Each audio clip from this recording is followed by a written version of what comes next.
G Tamil தொலைக்காட்சி நேயர்களுக்கு அன்பான வணக்கங்கள். இன்றைய ஆன்மீக சிந்தனையில் குரல் வழி ஒரு நல்ல செய்திகளை நாம் பார்க்க இருக்கின்றோம். அறவாழி அந்தணன் தாள் சேர்ந்தார் கல்லால் பிறவாழி நீந்தல் அரிது. ரொம்ப அற்புதமான குரல்.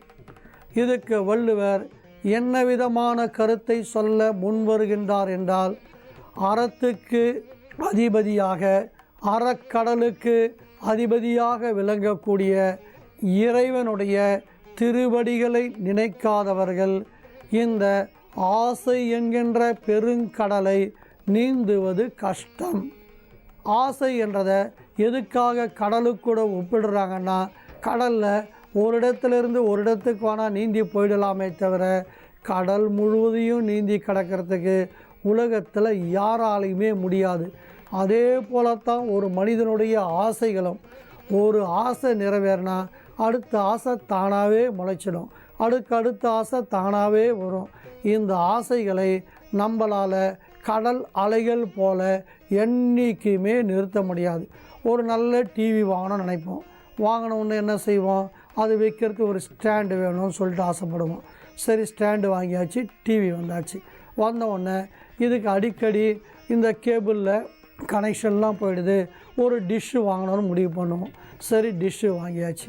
டிஷ்ஷு வாங்கினோடனே அதை எரெக்ஷன் பண்ணுறதுக்கு மாடி மேலே அந்த ஆளுகளை போய் பர்மிஷன் கேட்கணும். சரி, இந்த டிவி வந்துச்சு, இதை சொகுசாக உட்காந்து பார்க்குறதுக்கு ஒரு சோபா செட்டு வேணும்னு ஆசை வரும். சோபா செட்டு வாங்கியாச்சு, டிவியும் வந்தாச்சு. சரி, இந்த ஒயர்லாம் கசாமுசான்னு இருக்குது. ஏதாவது சொந்தக்காரங்க வந்து பார்த்தாங்கன்னா என்ன இப்படி இருக்குதுன்னு கேட்பாங்க. இதெல்லாம் கன்சீல்டு பண்ணால் கொஞ்சம் நல்லா இருக்கும்னு சொல்லிவிட்டு அந்த ஒயரெல்லாம் கன்சீல்டு பண்ணணும். அடுத்ததாக கன்சீல்டு பண்ணதெல்லாம் அங்கங்கே சிமிட்டாக இருக்கும். இவ்வளோ தூரம் செலவு பண்ணோம், இந்த பேட்செல்லாம் மாற்றி நல்லா பெயிண்ட் அடித்தா நல்லா இருக்குமேனு எல்லாத்தையுமே சுத்தம் பண்ணி பெயிண்ட் அடிக்க வேண்டியது வரும். சரி, பெயிண்டெல்லாம் அச்சாச்சு, டிவி வந்தாச்சு, கரண்ட்டும் வந்தாச்சு, சோபா வந்தாச்சு. இப்போது இதை நம்ம சுதந்திரமாக அனுபவிக்க முடியுமானா முடியாது. பக்கத்து வீட்டிலேருந்து பசங்களாம் வருவாங்க. ஆஹா, 50 இன்ச்சு டிவி, எங்கள் வீட்டில் 20 இன்ச்சு டிவி, இதில் ரொம்ப கிளியரன்ஸாக இருக்குன்னு அவனுங்கெல்லாம் வருவாங்க. நாம் என்ன பண்ணுவோம், டிவி பார்க்கும்போது ஏதாவது ஸ்நாக்ஸ் சாப்பிட்னே பார்ப்போம். சரி, வந்த பசங்களும் சின்ன பசங்களாக இருக்கிறதால திட்டவும் முடியாது, அவங்களுக்கும் சேர்த்து ஸ்நாக்ஸ் வாங்கி கொடுக்க வேண்டியும். ஆகவே நம்முடைய பொருளாதார பட்ஜெட்டில் ஒரு நாள் 2 நாள்லாம் பரவாயில்ல, சாயந்தரமானவே அவங்க ஓடி வந்துட்டாங்கன்னா நம்மளுக்கு கஷ்டம். இதே போல தான் ஒவ்வொரு ஆசையை நிறைவேற்ற அதனுடைய பின்புலங்களில் நிறைய பிரச்சனைகள் வந்துனே தான் இருக்கும். அது பிரச்சனைகள் கிடையாது, ஆசையினுடைய விஸ்தீரணங்கள். இந்த ஆசை என்கின்ற கடலை நாம் நீந்த வேண்டுமென்றால் இறைவனுடைய பற்றி நிச்சயமாக நினைக்க வேண்டும். இறைவனை நினச்சிட்டா நாம் பெருசாக எந்த ஆசையிலுமே பட மாட்டோம். அடுத்த பிறவி வேண்டாம், இந்த பிறவியில் நாம் யோகிதமாக இருக்கணும், நல்ல வழியில் சம்பாதிக்கணும், சம்பாதித்த பணத்தை நல்ல விதமாக செலவு பண்ணணும். இந்த எண்ணத்தோடு தான் நாம் இருந்துருவோம். சரி, இந்த ஆசை சராசரி மனுஷனுக்கு தான் வருதான்னா எல்லாருக்குமே வருது. அரசியல்வாதிக்கு எடுத்திங்கன்னா அடுத்த கட்டமாக ஒரு சாதாரண வட்ட கவுன்சிலர் மாவட்ட கவுன்சிலர் ஆகணும்னு ஆசைப்படுவார். அடுத்தது மாவட்ட செயலாளர் ஆகணும். அடுத்ததாக தமிழகத்துக்கே ஒரு நல்ல போஸ்டிங்கை நாம் கட்சியில் வாங்கணும்னு அவருடைய ஆசைகள் முதல்ல சின்ன ஆசையாக இருந்தது, கடைசியில் பதவியை பிடிக்கிற அளவுக்கு பெரிய ஆசையாக வளர்ந்துக்கினே போகும். இதில் இடைஞ்சலாக இருக்கிறவங்கள ஏதாவது ஒரு துஷ்பிரயோகங்கள் செய்து அடிதடி சண்டையோ பணம் கொடுக்கறதோ ஏதாவது ஒரு வழியில் புற வழியில் நம்மளை ஒரு தீ வினையை உண்டாக்கக்கூடிய அளவுக்கு நம்மளை மாற்றிடும். அதற்கு காரணம் இறைவனுடைய நினைப்புகள் இல்லாமல் இந்த ஆசைகளை அடைய முற்படுறது தான். இது அரசியல்வாதிக்கு மட்டும் இல்லை, அதிகாரிகளுக்கு மட்டுமல்ல, சமீபத்தில் எல்லா ஆன்மீகவாதிகளுக்கு கூட வந்துச்சு. குறிப்பாக மடாதிபதிகளெல்லாம் வந்துச்சு. தன்னுடைய மடத்துக்கு எவ்வளோ சொத்துக்களை சேர்க்கறது. இந்த பக்கத்தில் ஊர்லெல்லாம் கும்பாபிஷேகம் நடக்கும். அதில் எந்த சாமியார் தலைமை ஏற்றுக்கிறதுன்னு ஒவ்வொரு சாமியாருக்குள்ளேயே ஒரு ஈகோ ப்ராப்ளம். ஏன்னா அவங்களுக்குள்ள ஒரு ஆசை, நம்மளுடைய கெப்பாசிட்டியை காமிக்கணும்னு. சிலர்லாம் இந்த சாமியார் வந்தால் நான் வரமாட்டேன், அந்த சாமியார் வந்தால் வரமாட்டேன்னு சொல்லுவாங்க. அந்த ஊர் பெரிய மனுஷனாக இருந்தால் எல்லா சாமியாருமே வரேன்னு சொல்லிவிட்டு அந்த சாமியார் போனோன்னே இந்த சாமியார் வருவார். இப்படிலாம் கூட அவங்களுடைய ஆசைகள் தன்னுடைய கெப்பாசிட்டியை காமிக்கணுன்ற மாதிரி விஸ்தீரணம் அடைந்து கொண்டே போகிறது. அங்கே இறைவனுடைய நினைப்பே இருக்கவே இருக்காது. முழுக்க முழுக்க அவங்களுடைய ஆசைகள் சிஷ்யர்களை அதிகப்படுத்தணும், மடத்தை விரிவுபடுத்தணும், மடத்துக்காக சொத்துக்களை சேர்க்கணும். இவ்வளோ தான் அவங்களுடைய கான்செப்டே. அங்கே இறைவனுடைய நினைப்புன்றது அடிப்படையிலே இல்லாமல் போயிடும். இப்போ சின்னதாக ஒரு கதை பார்க்கலாம். ஒரு காட்டில் ஒரு சன்னியாசி இருந்தார். ரொம்ப நாளாக ஒரு காட்டிலே இருந்துட்டார். சரி, ஒரு தடவை டவுன் பக்கம் போய் எட்டி பார்க்கலாம், மக்கள்லாம் எப்படி இருக்காங்க அப்படின்னு போய் பார்த்துட்டு வரலான்னு அவர் டவுன் பக்கம் வருவார். ஒரு மாலை பொழுதில் ஒரு டவுனுக்குள்ளே என்ட்ராகும்போது அந்த டவுனில் அங்கங்கே பெரிய பெரிய ஆர்ச்செல்லாம் இருக்கும், வண்ண விளக்குகள், டிஸ்கோ விளக்கெல்லாம் நிறைய எரியும். மக்கள்லாம் பரபரப்பாக இங்கேயும் அங்கேயும் போயினே வந்துன்னு இருப்பாங்க. ஒருத்தனை கூப்பிட்டு கேட்பார், என்னப்பா இன்றைக்கி விசேஷம், இவ்வளோ அலங்காரம்லாம் பண்ணியிருக்காங்களே அப்படின்னு கேட்கும்போது, இன்றைக்கி இறைவனுடைய பிறந்த நாள், அதை தான் எல்லோரும் இப்படி விமர்சையாக கொண்டாடுறாங்கன்னு சொல்லுவார். சரி, அப்படி என்ன விசேஷம் அப்படின்னு கேட்டவுடனே, இங்கே ஒரு பெரிய பேரணி நடக்க போகுது, அதில் கடவுளே கலந்துக்க போகிறாரு, அதுதான் ஹைலைட்டுன்னு சொல்லுவான். கடவுளே பேரணியில் கலந்துக்க போகிறாரா அப்படின்னு இந்த சன்னியாசிக்கு ரொம்ப சந்தோஷமாயிடுச்சு. சரி, நாமளும் இருந்து வேடிக்கை பார்க்கலான்னு ஒரு மரத்தடியில் போயிட்டு ஒதுங்கி நின்று இந்த பேரணியை வேடிக்கை பார்க்குறதுக்காக தயாராவார். அந்த சன்னியாசி பக்கத்தில் ஒரு பெரியவரும் இருப்பார். முதல்ல பேரணி ஸ்டார்ட் ஆகிடும். ஒரு அலங்கரிக்கப்பட்ட குதிரையில் ஒருத்தர் வருவார். அவர் பின்னால் நிறைய பேர் வருவாங்க. இந்த சன்னியாசி கேட்பார், யாருங்க இவர், இந்த குதிரை மேலே, அலங்கரிக்கப்பட்ட குதிரை மேலே இவ்வளோ கம்பீரமாக வராரு, இவரை தொடர்ந்து இவ்வளோ பேர் ரஷ்ஷு வராங்களே யாருன்னு கேட்பாங்க. இவர் ஒரு மடாதிபதிங்க, இதெல்லாம் பின்னால் இருக்கிறதெல்லாம் அவங்களோட சிஷ்ய கோடிங்கன்னுவாங்க. அடுத்தது இதை விட நல்லா அலங்கரிக்கப்பட்ட குதிரையில் இன்னொருத்தர் வருவார். அவர் பின்னால் ஆயிரக்கணக்கான மக்கள் வருவாங்க. அப்போ அந்த பெரியவர் அதே பதிலை தான் சொல்லுவார். இதே போல் நிறைய மடாதிபதிங்க வந்துன்னே இருப்பாங்க. அவங்க பின்னால் நிறைய சிஷ்யர்கள்லாம் வருவாங்க. கடைசியில் ஒரு குதிரையில் அலங்கரிக்கப்படாத சாதாரண குதிரை, அதில் ஒருத்தர் வருவார். பின்னால் பார்த்தா யாருமே இருக்க மாட்டாங்க. யாருங்க இவர், சாதாரண குதிரையில் வராரு, பின்னால் யாருமே காணுமே, இவர் யாருன்னு கேட்பாங்க. இவர் தாங்க கடவுள், இவருக்கு தான் இன்றைக்கி பர்த்டே. ஆனால் மடாதிபதிகள்லாம் இவர் பேரை சொல்லி பர்த்டே கொண்டாடுறாங்க.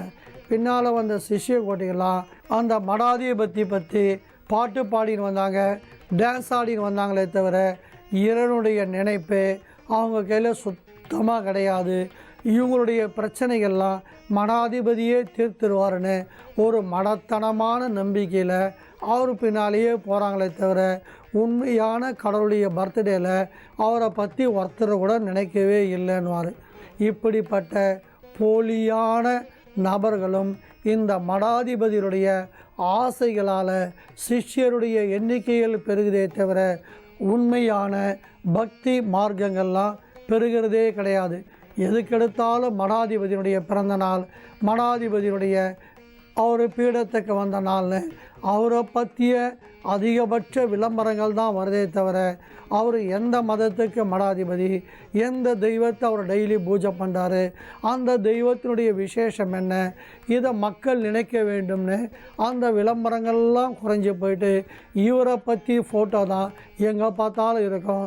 சிஷ்ய கொடியுடைய பையிலெல்லாம் இருக்குமே தவிர அந்த மடாதிபதி எந்த கடவுளுக்காக மடாதிபதியாக வந்தாரோ அந்த கடவுளுடைய ஃபோட்டோ இவன் பாக்கெட்டில் இருக்கவே இருக்காது. மடாதிபதியுடைய ஃபோட்டோ தான் மடத்தனமாக என்னுடைய பாக்கெட்டில் இருக்கும், ஆஃபீஸ் ரூமில் இருக்கும்.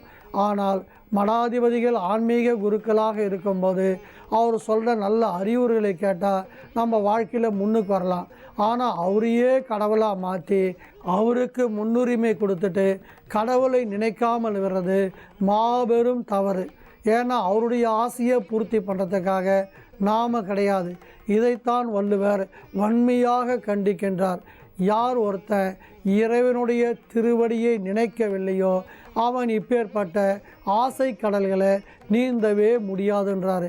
இது ஆட்டோ சங்கரிலிருந்து ஆதி சங்கர் வரை பொருந்தும். ஆட்டோ சங்கருக்கு என்ன ஆசை? எல்லாரையுமே கொலை பண்ணணும், தன்னுடைய இன்பங்களை பூர்த்தி செய்யணும்னு அவருடைய ஆசை. ஆனால் ஆதிசங்கருடைய மேன்மையான ஆசை என்னென்னா, தன்னுடைய கொள்கைகளை மக்கள் கையில் பரப்பணும், மக்கள் நல்ல விதமாக வாழணும்னு மில்லியன் கோடி டாலர் வித்தியாசமுள்ள ஒரு அற்புதமான ஆசை ஆதிசங்கருக்கு இருந்தது. ஆனால் இந்த ஆசைகளை பின்பற்றக்கூடிய சிஷ்யர்கள் ஆதிசங்கரரை முன்னிலைப்படுத்தினார்களே தவிர அவர் சொன்ன கொள்கைகளையோ கடவுளை நம்ப வேண்டும், கடவுளை நினைக்க வேண்டும்ன்றதெல்லாம் விட்டுட்டாங்க. நிறைய முக்கியத்துவத்தை மடாதிபதிகளுக்கு கொடுக்க ஆரம்பித்து இன்றைக்கி இந்தியா முழுவதும் கோயிலுக்கு நிகராக மடங்களும் மடாதிபதிகளும் ஆயிட்டாங்க. தெருக்கு தெரு ஒரு மடம், தெருக்கு தெரு ஒரு பீடம். இந்த பீடாதிபதிகள் எப்படி தான் உருவாகிறேன்னு தெரில. ஒரு 2 ஏக்கரா வாங்குகிறாங்க, டக்குன்னு ஒரு பீடாதிபதி. அதற்கான பயிற்சிகளை மேற்கொண்டாங்களா, ஆசைகளை துறந்தாங்களா, எப்பேற்பட்ட துறவு நிலையில் இருந்து மடாதிபதியாக மாறினாங்கன்னே கிடையாது. நேற்று வரலாம் அவர் ஒரு ஹோட்டல் ஓனராக இருப்பார், இன்றைக்கி பார்த்தா மடாதிபதி. நேற்று வரம் கசாப் கடை வச்சுருப்பார், இன்றைக்கி பார்த்தா மடாதிபதி.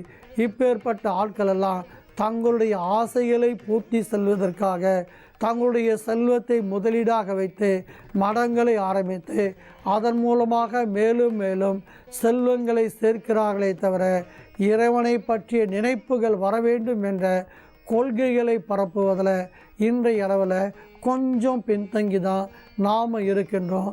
இது சில குறிப்பிட்ட மடாதிபதிகளை தான் சொல்கிறோமே தவிர உலகத்தில் நம்முடைய இந்தியாவில் பாரம்பரியமிக்க சில மடங்கள்லாம் இருக்குது. அதெல்லாம் அதனுடைய பணிகளை செவ்வனே செய்து வருது. புற்றீசல் போல வரக்கூடிய சில மடாதிபதிகள் தான் இப்பேற்பட்ட தன்னை பற்றி புகழ வேண்டும், என்னுடைய நினைப்பே வரக்கூடாதுன்னு. இது அரசியல்லையே இப்படி தான் வருது. இந்த அரசியலில் தோற்று வச்சவங்களாம் எல்லாரும் மறந்துடணும். இப்போ இருக்கிற நம்ம தான் எல்லாத்தையுமே மக்கள்களை நினைப்பு வரணும், பழைய ஆளெல்லாம் மறக்கடிச்சிட்றாங்க. இதுதான் கூடாதுன்னு வள்ளுவர் சொல்கின்றார். ஆகவே நேயர்களே, இறைவனுடைய திருவடிகளை நினைப்போமாக. ஆசை என்கின்ற பெருங்கடலை நீந்துவதற்கு அதுவே வழியாகும். இந்த கருத்தை தான் ஒரு வயசான ஒரு பெரியவர்கிட்ட போய் சொன்னேன். அவருக்கு 90-92 வயசு இருக்கும். அவரும் சொன்னார், நான் கூட என்னுடைய ஆசையெல்லாம் விட்டுட்டம்மானார். அப்படி என்ன தாத்தா ஆசைன்னு கேட்டேன். இந்தியா கிரிக்கெட் டீமுக்கு நான் கேப்டன் ஆகணும்னு நேற்று வரலாம் ஆசைப்பட்டேன், இன்றைக்கி விட்டுட்டேன்னாரு. 90 வயசில் இந்திய கிரிக்கெட் டீமுக்கு கேப்டன் ஆக முடியுமா? இப்பேற்பட்ட ஆசைகள்லாம் அல்ப ஆசைகள், கனவை விட மோசமான ஆசைகள். ஆகவே நேயர்களே, நாம் இறைவனுடைய திருவடிகளை நினைப்போமாக. ஆசை என்னும் பெருங்கடலில் இருந்து நீந்தி நிரந்தரமான ஒரு சாந்தியை பெறுவோமாக. நன்றி, வணக்கம். ஆற்காடு ஜோதிடர் டாக்டர் ஆசேனா சோமசேகரன்.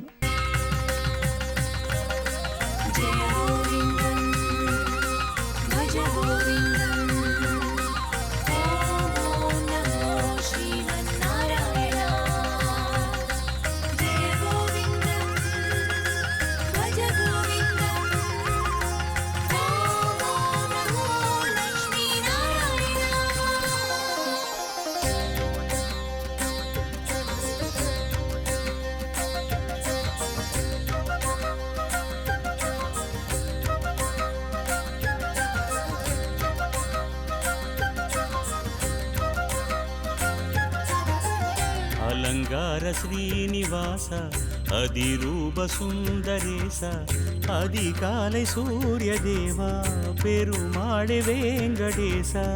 அலங்கார ஸ்ரீனிவாச அதிரூப சுந்தரேச அதிகாலை சூரிய தேவா பெருமாளே வேங்கடேச. வானவில்லின் வர்ணஜாலனே மதுசூதனா கண்ணா வேணுகான ராகதேவனே முரளீதரா.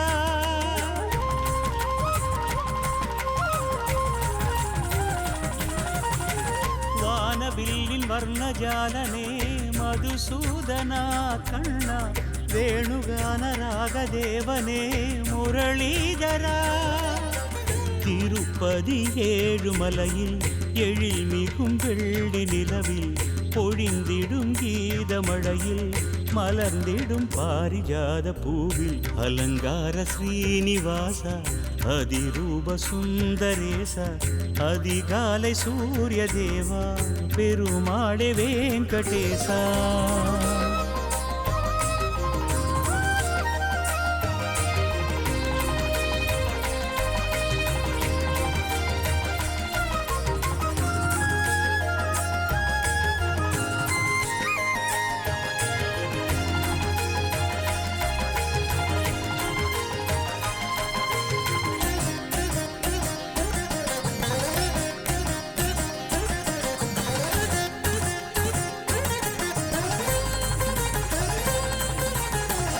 ஏழு வண்ண மலைகளாழ்பவன் அறிவோம் நமவோம் கிரிதரா ஏழாம் கடலாகி நின்றவன் ஸ்ரீஹரி நர்த்தன மாதவா ஏழு ஸ்வர கீதமானவன் ஸ்ருதியில் லயம் கேசவா நாதஸ்வர ஓசையானவன் மங்களம் தரும் நாயகா பிரம்மன் தந்த வேத கமலமே ஏந்தி கொண்டு வந்தவன் பாரதத்தில் கண்ணனானவன் கீதை தந்த நாயகன் திருப்பதி தேவ சபையில் அருள்பதியான நிலையில் திருமலை ஞான வடிவில் கோவிந்தனாகி நின்ற தேவா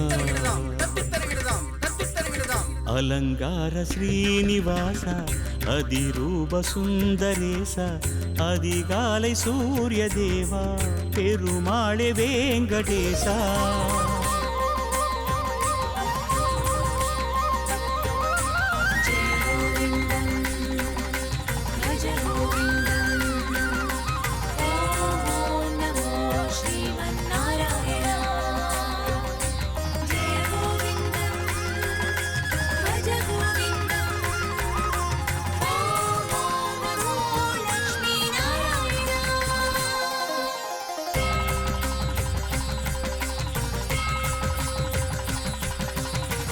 நீலவண்ண மேகநாதனை திருமலை எங்கும் தேடினே சங்கு சக்கர கருட வாகனம் வருவான் என்றே ஏங்கினே கோவிந்த நாம கீதமே இரவும் பகலும் பாடினேன் காணுகின்ற காட்சிகளெல்லாம் நந்த கோவிந்தனாகினான் சிறகொடிந்த பறவையாகினேன் கரம் கொடுத்து தாங்கினான் மனம் மகிழ்ந்த ஸ்ரீனிவாசனே வைகுண்டம் காட்டினான் கண்ணனாக காட்சி தந்தான் ரங்கநாதனாகி நின்றான் ராமனாக காட்சி தந்தான் கோவிந்த பாத பூஜை செய்தேன் அலங்கார ஸ்ரீனிவாச அதிரூப சுந்தரேச அதிகாலை சூரிய தேவா பெருமாளே வெங்கடேச அலங்கார ஸ்ரீனிவாச அதிரூப சுந்தரேச அதிகாலை சூரிய தேவா பெருமாளே வெங்கடேச வானவில்லின் வர்ணஜாலனே மதுசூதனா கண்ணா வேணுகான ராகதேவனே முரளீதரா திருப்பதி ஏழுமலையில் எழில்மிகும் வெள்ளி நிலவில் பொழிந்திடும் கீதமழையில் மலர்ந்திடும் பாரிஜாத பூவில் அலங்கார ஸ்ரீனிவாச அதிரூப சுந்தரேச அதிகாலை சூரிய தேவா பெருமாளே வெங்கடேசா